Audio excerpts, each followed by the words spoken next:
बहुत समय की बात है, गंगापुर गांव में एक दिन एक साधु बाबा आ रहा था जिसको बहुत ही ज्यादा भूख लगी थी और वो खाने की तलाश में भटक रहा था।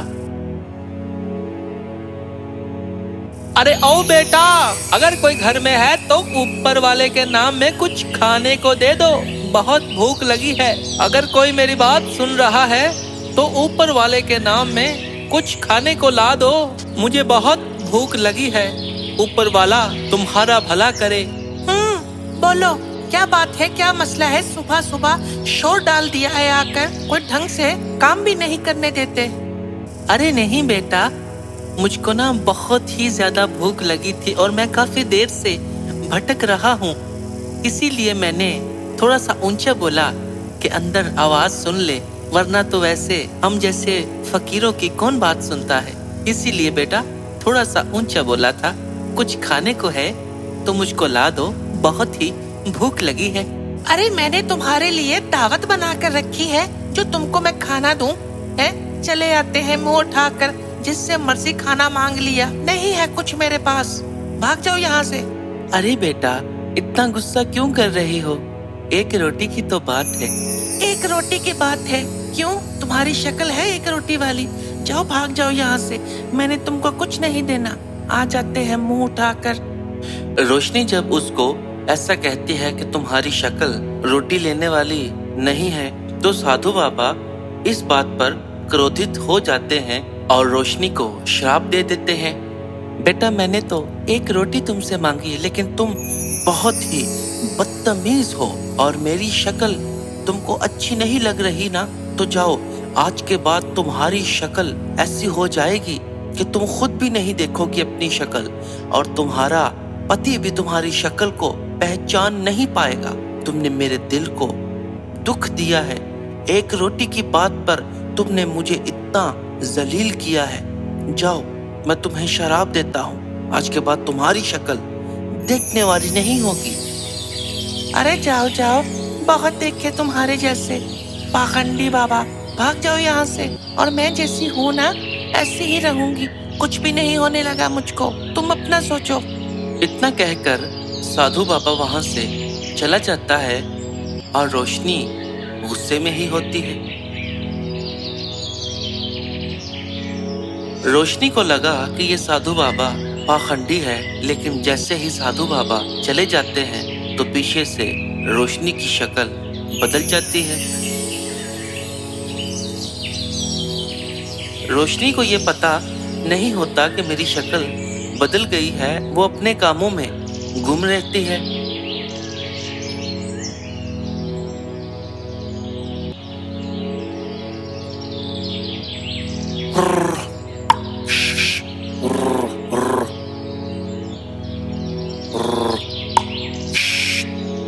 चल जल्दी कर।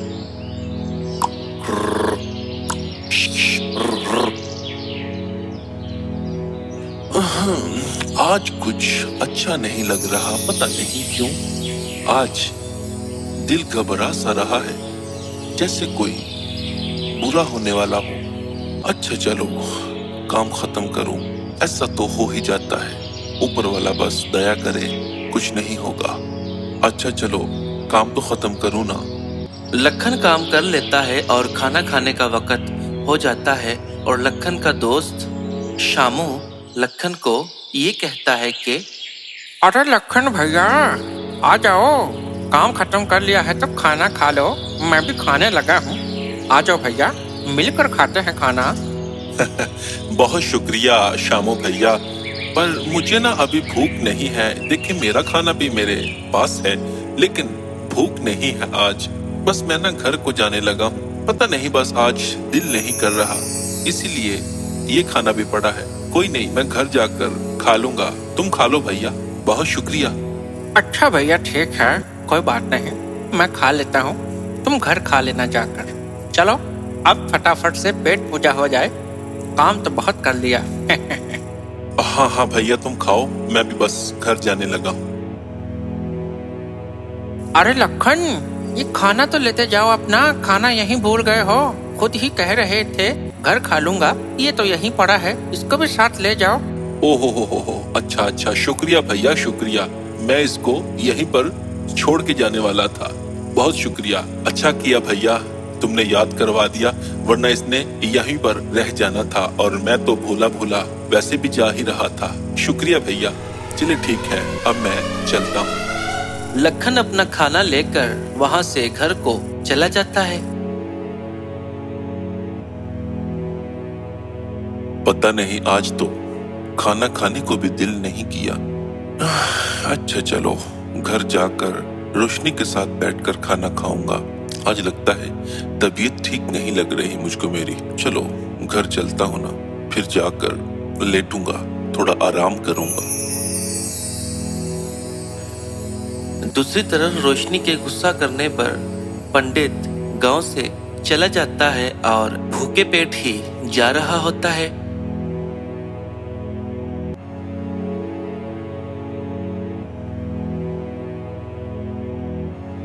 पंडित बेचारा थक जाता है, भूख के मारे उससे चला नहीं जा रहा होता और वो एक पेड़ के नीचे बैठ जाता है। ऐ ऊपर वाले, कुछ दया करे मुझ पर, इतनी भूख लगी है, अब तो भूख से मारे चला भी नहीं जा रहा। आए ऊपर वाले, मेरी मदद ही कर दे, मुझे थोड़ा सा खाना ही दे दे, कहीं ऐसा ही ना हो कि इस भूख के चलते मैं मर ही जाऊं। आए ऊपर वाले, दया करे मुझ पर। दूसरी तरफ लखन भी उसी रास्ते से आ रहा था और लखन का टकराव पंडित के साथ हो जाता है।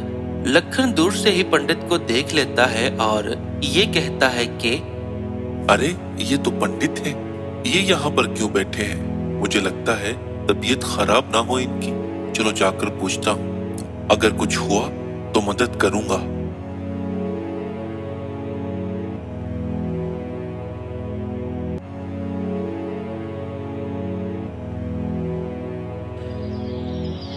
अरे पंडित जी, कैसे हो आप? ठीक हो ना? क्या बात है पंडित जी, कोई मसला है, कोई परेशानी है? तबीयत तो ठीक है ना आपकी? मैंने दूर से देखा, मैंने कहा पंडित बैठे हैं, मैंने कभी देखा भी नहीं इनको यहाँ पर।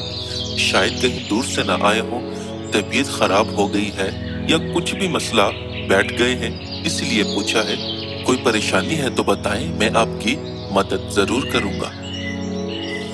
अरे नहीं नहीं बेटा, मुझे कोई तकलीफ नहीं है, कोई परेशानी नहीं है, बस ये कमबख्त पेट जो है ना, सारा मामला इसी का ही है। यही मुझे तकलीफ दे रहा है और यही मुझको दुख दे रहा है। पंडित साहब, सही से बताएं ना, क्या बात है? मुझे किसी बात की समझ नहीं आ रही। क्यों, क्या हुआ है? क्या पेट में दर्द है आपके? डॉक्टर के पास ले चलूं? क्या मसला है? सही से बताएं ना मुझको। अरे बेटा, डॉक्टर की या किसी वैद्य की जरूरत नहीं, मुझे बस खाने की जरूरत है। 2 दिन से भूखा हूँ और मैंने कुछ भी नहीं खाया, बस इसीलिए बैठा था। अब मुझ में इतनी ताकत नहीं रही कि मैं चल पाऊँ, क्योंकि 2 दिन से खाना ना खाने की वजह से मेरी टांगे भी जवाब दे गई है, तो बस इसी वजह से बैठा था। अरे पंडित जी, खाने की बात है, अच्छा हुआ मैंने खाना नहीं खाया। ये देखें, ये खाना मेरे पास है। कोई बात नहीं, ये खाना आप खाएं, मैं घर जाकर खा लूंगा। पंडित साहिब खाना खा लेते हैं और लखन को ये कहते हैं कि बेटा, तुमने मुझको खाना खिलाया, मैं बहुत खुश हुआ दिल से। मांगो, क्या मांगते हो? मुझे कोई भी खुश करे तो मैं उसको एक वरदान देता हूँ, तो बोलो बेटा, क्या चाहिए तुमको? नहीं पंडित साहब, मुझे कुछ नहीं चाहिए, बस जब मुझे चाहिए होगा तो मैं बता दूंगा आपको। लेकिन मुझे एक बात की समझ नहीं आई कि अगर आपके पास इतनी शक्ति है तो आप अपने लिए खाना और बहुत से अच्छे अच्छे पकवान अपनी शक्ति के जरिए क्यों नहीं मंगवा लेते? हाँ बेटा, सवाल तुमने बहुत अच्छा किया है, लेकिन बेटा, ये जो मैं लोगों को वरदान देता हूँ, ये शक्ति पाने के लिए मुझे कुछ न कुछ दान करना तो था। तो फिर मैंने अपना अनाज दान कर दिया और इस शक्ति के बदले मुझे सारी जिंदगी, जब तक मैं जीवित हूँ, मुझे लोगों से ही मांग कर खाना पड़ेगा। तो बेटा, मुझे किसी ने खाना नहीं दिया, यहाँ पर तुमने दिया, मैं धन्य हो गया।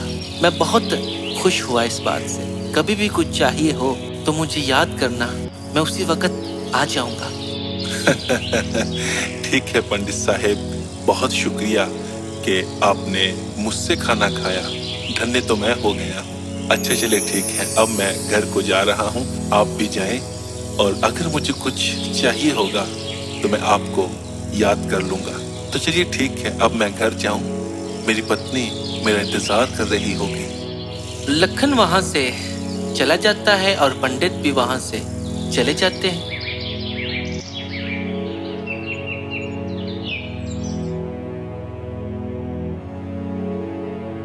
लखन अपने घर आ जाता है। लखन जब अंदर आता है तो देखकर हैरान सा हो जाता है कि ये हमारे घर में कौन सी लड़की आ गई है। अरे अरे अरे, अरे तुम कौन हो और यहाँ पर क्या कर रही हो? हमारे घर में तुम्हारा क्या काम? और मेरी पत्नी रोशनी कहाँ है? कौन हो तुम और कहाँ से आई हो? क्या चोरी के इरादे से आई हो इस घर में? जल्दी बताओ। अरे क्या हो गया जी, कुछ पी वी के तो नहीं आए ना? क्या बात है, आज अपनी पत्नी को पहचानने से इनकार कर रहे हो? कुछ पी वी के तो नहीं आए ना? आपने तो कभी भी ऐसी बात नहीं की और आज एकदम से ऐसी बात क्यों कर रहे हैं? मैं रोशनी हूँ और मैं कौन हूँ? क्या मजाक कर रहे हैं मेरे साथ? वैसे आज तक आपने ऐसा मजाक किया तो नहीं। अरे मैं तुमको फिर एक बार बोल रहा हूँ, बताओ कौन हो तुम? रोशनी रोशनी कर रहे हो। मेरी पत्नी कहाँ है और तुम कौन हो?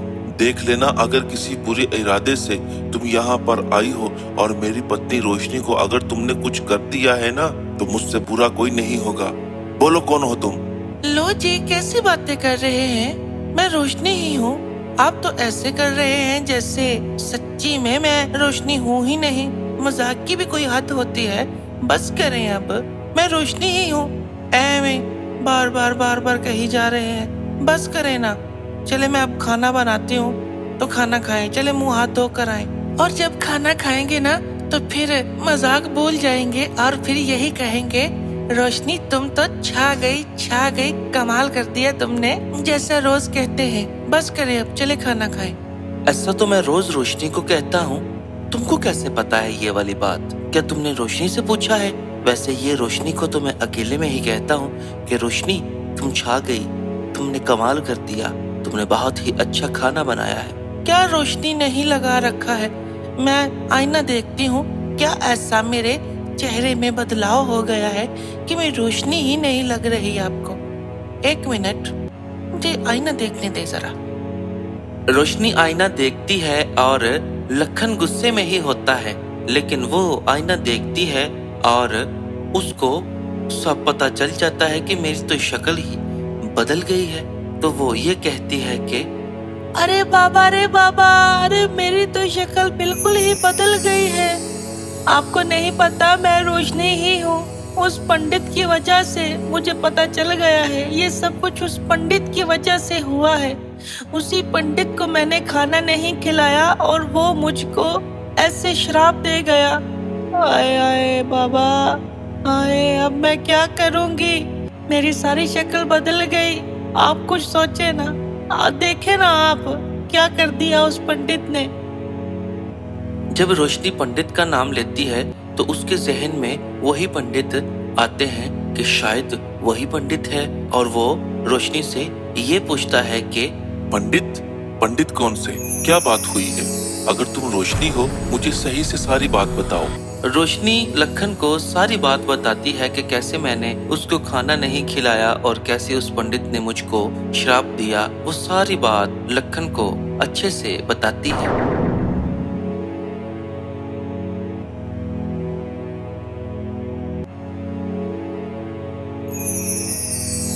रोशनी के सब कुछ अच्छे तरीके से बताने पर लखन को समझ आ जाती है कि ये रोशनी ही है और वो करामाती बाबा जिसको मैंने खाना खिलाया, ये श्राप उसी ने ही दिया है। तो वो रोशनी को ये कहता है कि बस रोशनी, मुझको समझ आ गई है कि ये सारा मामला क्या है। तुमको श्राप इसीलिए मिला है कि तुम्हारे दिल में नफरत थी। तुम जैसे वो पंडित आए, तुम उसको अच्छे तरीके से खाना खिलाती, अच्छे से उसके साथ बात करती, तो क्या तुमको वो श्राप देकर जाता? नहीं, वो तुमको कोई वरदान देकर जाता, जो भी तुम मांगती। लेकिन अगर इंसान अच्छा ना हो तो उसके साथ हमेशा बुरा ही होता है। क्योंकि तुमने पंडित के साथ बुरा किया तो तुम्हारे साथ भी बुरा हुआ। कभी भी ऐसा नहीं करना चाहिए। कोई भी घर पर चलकर आए उसको खाना खिला देना चाहिए। तो तुमने गलत किया है। मुझे मेरी गलती का एहसास हो गया है। मुझे ऐसा नहीं करना चाहिए था, लेकिन चलिए कोई बात नहीं। अब मैं सारी जिंदगी इस सजा में काट दूंगी। कोई बात नहीं, मैंने जैसा किया मैंने वैसा भरा।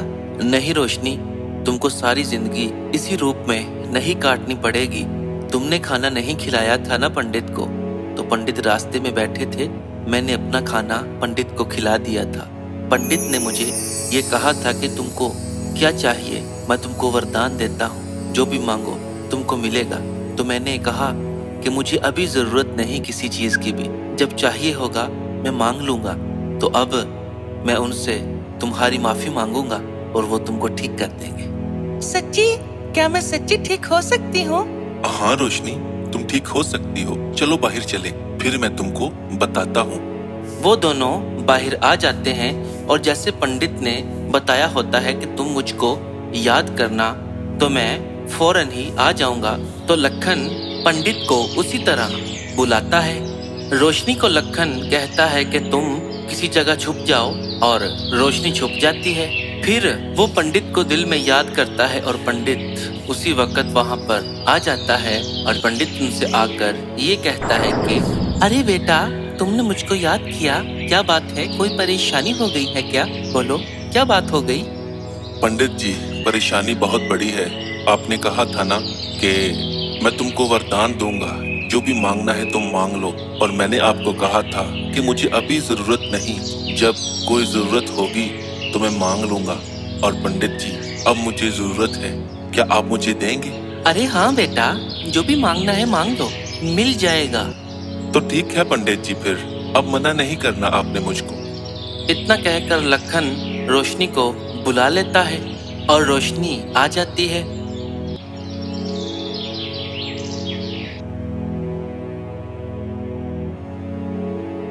पंडित रोशनी को देखकर गुस्से में आ जाते हैं और ये कहते हैं कि अरे बेटा, इसको क्यों बुलाया है तुमने?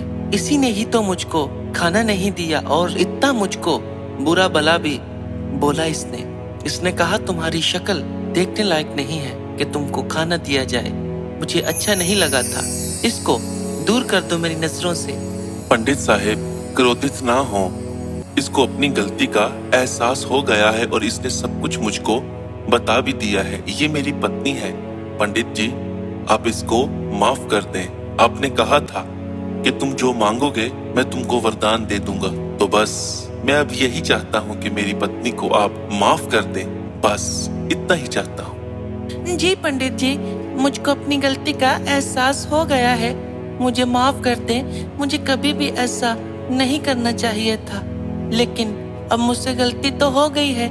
अब मुझे माफ कर दें। दोबारा ऐसा कभी भी नहीं होगा। कोई भी पंडित, कोई भी अगर मेरे दरवाजे पर खाना खाने के लिए आएगा भूखे पेट, मैं उसको खाना जरूर खिलाऊंगी। बस मुझे माफ कर दें। पंडित को रोशनी पर दया आ जाती है और वो लखन की बात मान जाता है और बाबा उससे शराब हटा लेता है। एकदम से चमत्कार होता है और रोशनी फिर से ठीक हो जाती है। लो लखन बेटा, मैंने तुम्हारी बात मान ली। और रोशनी बेटा, आइंदा तुम कभी भी ऐसा मत करना कि जिससे किसी को तकलीफ हो। ऐसी बात कभी भी नहीं करनी चाहिए। लखन भी खुश हो जाता है और रोशनी को भी समझ आ जाती है और बाबा भी खुश हो जाता है कि रोशनी ने मुझसे माफी मांग ली। तो इस कहानी से हमको ये सीख मिलती है कि कभी भी किसी का दिल बिला वजह नहीं दुखाना चाहिए। कोई भी आपके दरवाजे पर आए, अगर उसको भूख लगी हो तो आप उसको खाना जरूर दें, क्योंकि खाना खाने के बाद वो आपको दुआ ही देगा और ऊपर वाला आप पर रहम करेगा। ऊपर वाला आपको और भी ज्यादा धन देगा। तो कोई भी भूखे पेट हो, उसकी मदद जरूर करना।